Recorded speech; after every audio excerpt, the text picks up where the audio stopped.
Hey guys, it's Cody and Mike here. Mike is the owner of Local Cuts here in Zephyr, Texas.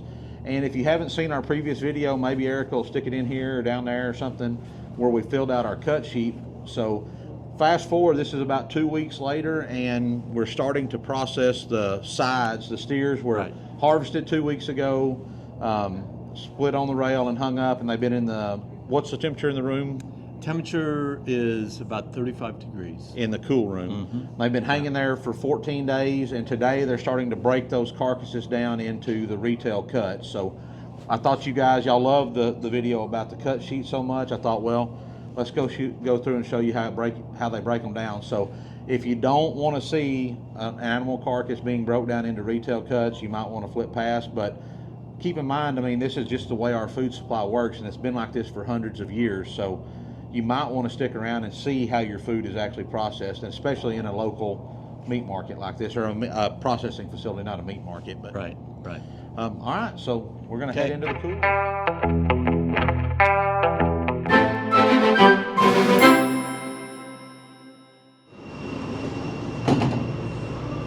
So this is the cool room here, the hanging room. That's right. So after the cattle are harvested, they'll hang in here for 14 days is the standard hang time, right? Yes. You can choose to hang them longer if you want to. That's up to you. Mike offers, Anywhere from 7 to 21 days. and So- depending on what you like. That's right. So you Yeah. can see here, I don't know if this is, let me see here. Yeah, this is another one of yours. This is one of ours. Yeah. And this split right here is so that they can do the grading process. That's and right. you can't tell that when they're on the hoof. The only way to tell is when they're hanging on the rail. You split that carcass and you look at the intermuscular marbling in those on that. That's the ribeye right there. That's right. Yeah. And go from there. So from here, from the cool room here, Then everything will come in on the rail. it comes in on this rail right here.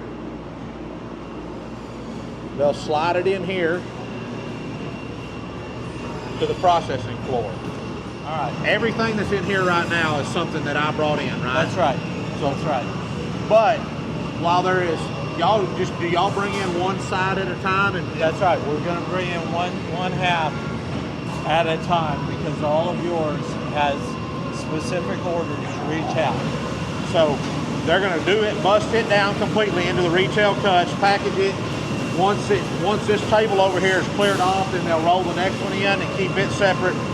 That way, any of my customers and any of Mike's customers, you're only getting the beef that was on the side of the calf or the whole calf that you purchased. There's nothing else mixed in it. Nobody else's fats thrown in there. None of that. It's just your calf. And America still has the safest food supply out there. That's right.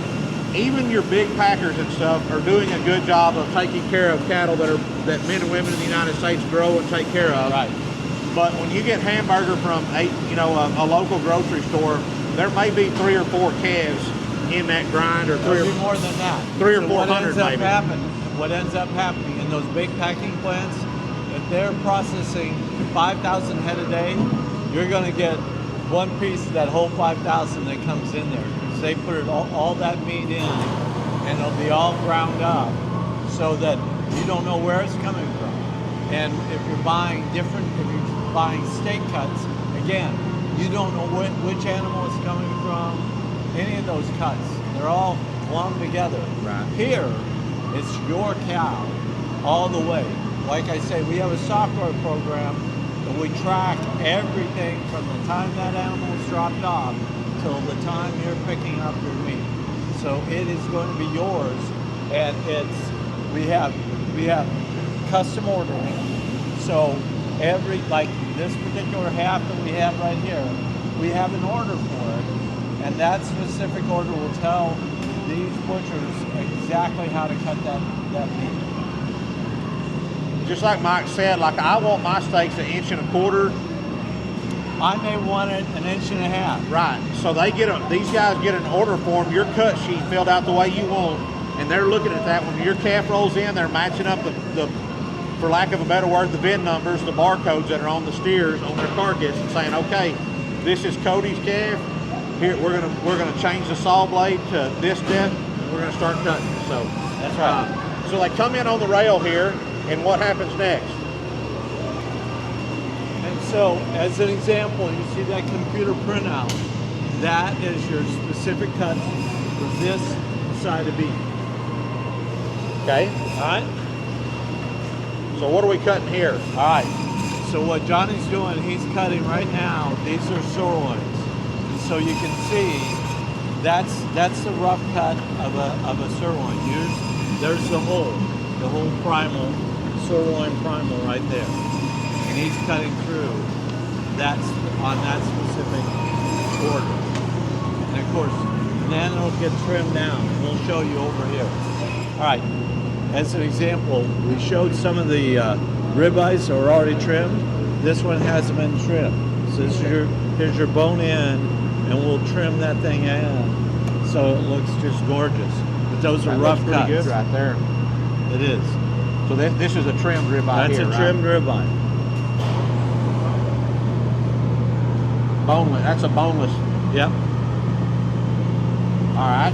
Okay. And then here in the buckets in the middle, this all is that, trimmed. all that is trimmed, which will be turned into ground beef or hamburger patties, whatever the customer wants. Here we have ribeyes. Yes. This is a bone-in ribeye right now. Yep. Yes, and I'm going to turn it into a boneless one. That cap, the way the cap it comes across the top of the ribeye, we always got to take this piece off because that cartilage, you can't cut that. Then we go in and finish trimming it up, and I'll leave as maximum amount as I can to look good. Then we'll go in and make it boneless here. Square it up. You have your ribeye. Boneless ribeye. Beautiful. All right, and then over here is we have the New York strip. So this was a T-bone, Yes. and then the this- fillet's been cut out. Fillet's been cut out. Now I'm going to make it to a New York. So that if you go to a steakhouse and you order Hey, Tony. a fillet, this is the side of it's the small side of the Yes. T-bone. Yes. If you order a New York strip, Tony. it's the big side of the Tony. T-bone. It's just been Yes. trimmed Can you out. wash that? That's right. Wash that. I'm going to take it out for you. Okay. Get it to this point. About an inch and a half to start off with. And we'll trim the back side if it needs it. I've got right at the part of that bristle. Shave it down to where it looks fresh. And we have the New York. I'll go to the next one. One of the things you'll see is that as you progress down that steer, the size of the steaks are going to change because he's bigger at one end as he is at the other. So Right. they're not all going to be identically the same shape, but they're going to have the same flavor and the same texture profile.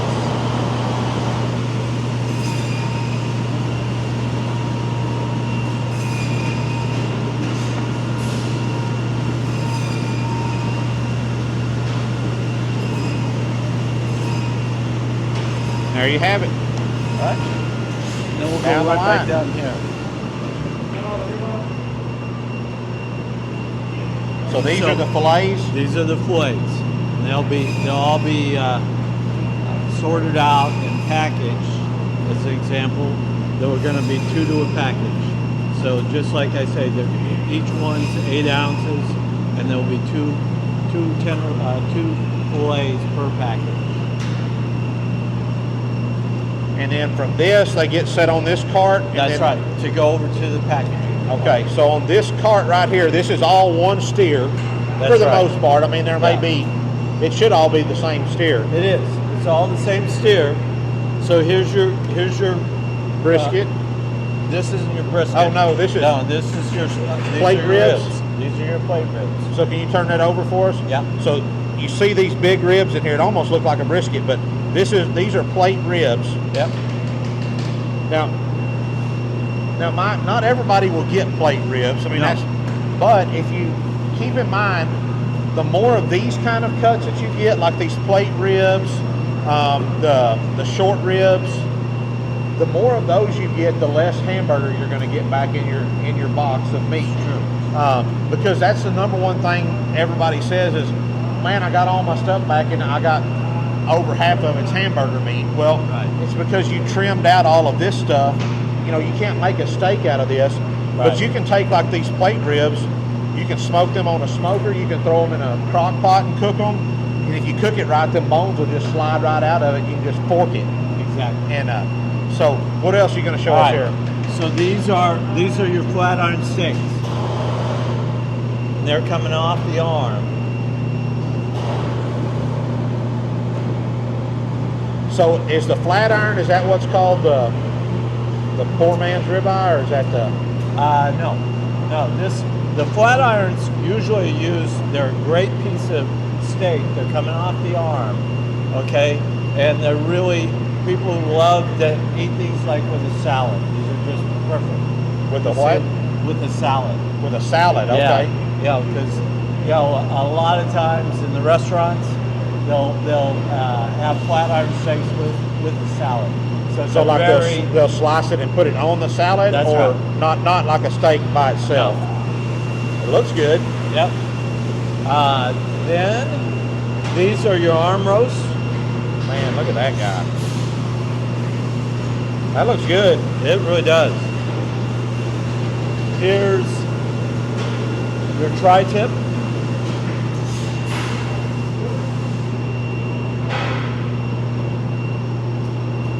You've got your, let's see, What do we have up here? Are those the briskets up there? These are the briskets up here. Okay, so Mike, tell them, right here you're showing me Yeah, this comes out of the inside. So this is where the skirt steak comes from. Oh, there we go. And he's trimming it up. Now the skirt steak, Yep. it's used for what? That's used for, a lot of your fajita meat. Right. Okay.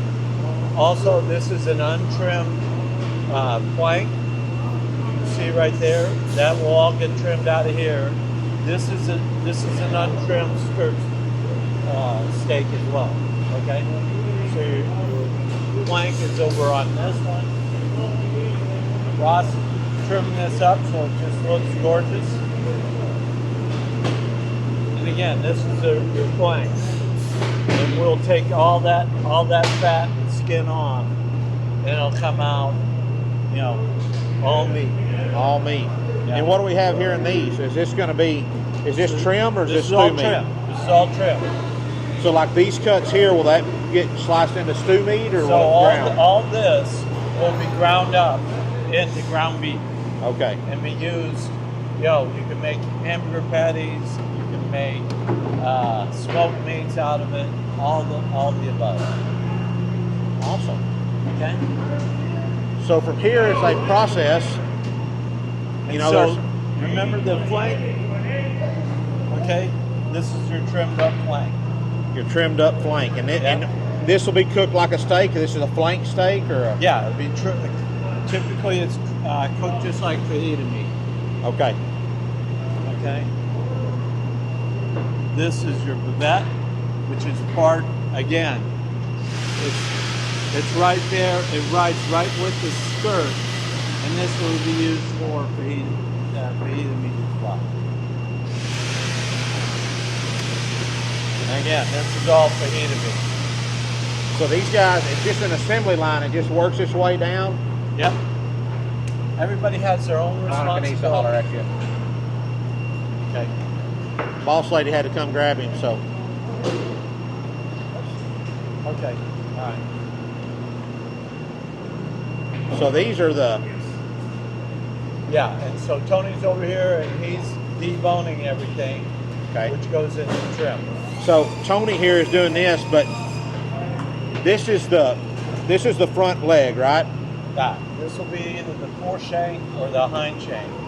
Okay, and we'll trim and take all the meat out of there And go into the trim. That's But right. we chose on our cut sheet to have this sliced That's into right. little steaks. Yes, So, that's going to be pretty tender meat also. that's right. Yeah, it's what's called osso buco. What do we have there? What's that guy? These are going to be round and rump. This here Yeah. is top round. That's the rump. Okay, so is that a cross section of the hind leg? Is that what that is? Yeah. So you see this, guys, I want to try to zoom in for you.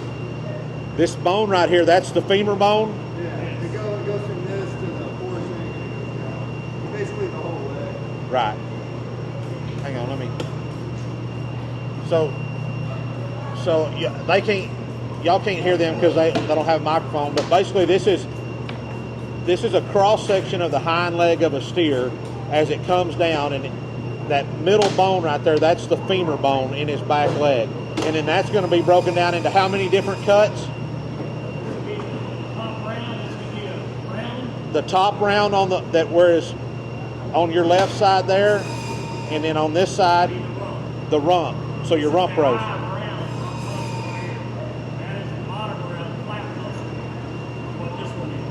Awesome. Thank you. Okay. Now we'll go here. Once everything goes into these lugs, all that trim meat that goes into those lugs will come over here to the grinder room.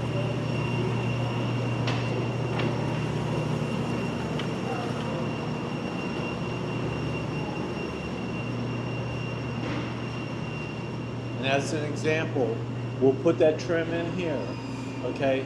It'll be ground, we'll grind it up twice, okay? So it comes out, and we've got a bone collector system. Turn around here. So this is the grinder. That's right. So they'll come in, we have a bone collector system here, so it catches any bristle or any kind of ligaments that is non-meaty. Okay. There's nothing worse than biting into a hamburger or something like that, and there's a big hunk of meat, a bone or gristle in there. It's like, something like that. So we use the technology to have a collector, so it'll collect all that debris and get it out of your meat. Awesome. Okay. So it goes from the grinder here.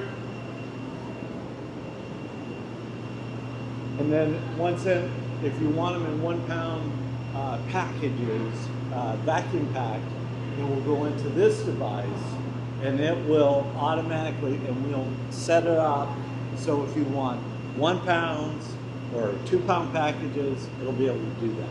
Okay. We also have another grinder system if you want it in the 1 pound chubs. We can also do that. Okay.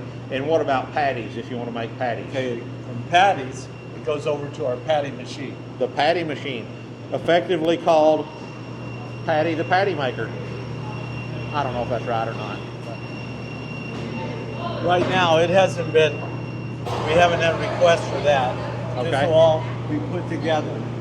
And then So this is the patty maker? Yeah, all these different pieces are part of the patty maker. Awesome. Okay. And then from here, Then it comes over to our packaging system. We have 2 different packaging pieces of equipment. One over here, which is your burial vac. Here you go. So these are the coulées, these are cut up. cut up picanhas. Yeah. Okay, so the picanha steak that we talked about earlier, if you don't get the full piece of meat to smoke, or you can have it cut into steaks, and that's what it changes from picanha to coulee. Yes. When you do that, so this is the same cut of meat. It's just Same cut with a different name. made into a steak. Right. And it's going to get processed. It's going to get sealed on this machine over here, right? That's right. So that when Right. it runs them through, and we'll walk over there and look at it. This machine is going to do packaging more like you see right here. It's still vacuum sealed, but it doesn't That's right. have the same So vacuum. as an example, there was a request for soup bones. So this gets packaged here, okay, that has all your soup bones, and it also has bone guard in here to kind of protect the all the bones so it doesn't perforate the packaging. Here, again, this is a 2-pound package of your stew meat. Man, that looks awesome. Yeah. I know Stacy's not going to mind if I put this out there. Here's your stew meat, Stacy. Man, that looks good, guys. I'm very impressed with all of this. Just seeing the way it all works is pretty neat. Yeah. And here is an example of your 2-pound packages of your tenderloins. Okay. Okay. So these are tenderloin fillets. That's right. So the small side package. of the T-bone. Yep. And you've got 2 8-ounce servings. So you got a 1-pound package of your tenderloin fillets. Awesome. And then so once it gets packaged, gets vacuum sealed, then it's getting a label put on it here to know exactly what it is and who it belongs to and which box it goes in. That's right. And then how do y'all weigh these boxes after they're packed? Yeah, once these have been packaged, then they'll be boxed like this. It's going in to be boxed. It hasn't been full yet. We'll put on, as an example, we'll put on the sticker. So this will already in the box is your stew meat, along with your coulis.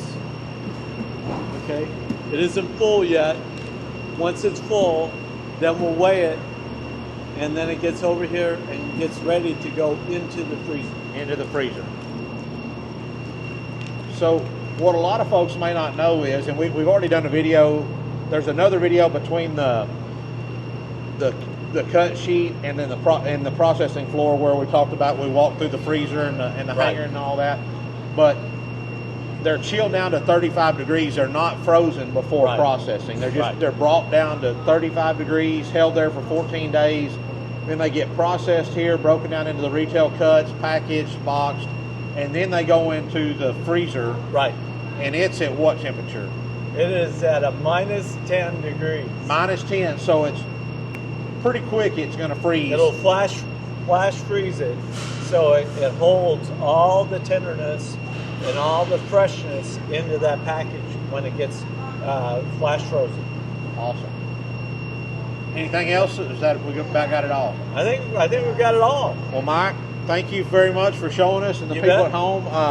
Guys, if you're in the Central Texas area or even just local cuts is here, give them a holler. They'll work you in. They can usually within 3 or 4 days get you in Absolutely. most time. Absolutely.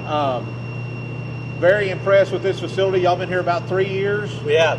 and already expanding, getting ready to be able to process are. more. Yeah. So y'all do currently you do cattle, hogs, sheep, and goats. That's right. So give them a holler, check them out. Like always, like and subscribe our channel. If you got questions, drop them down below, and keep ranching, wrenching, and praying. We'll see you next time.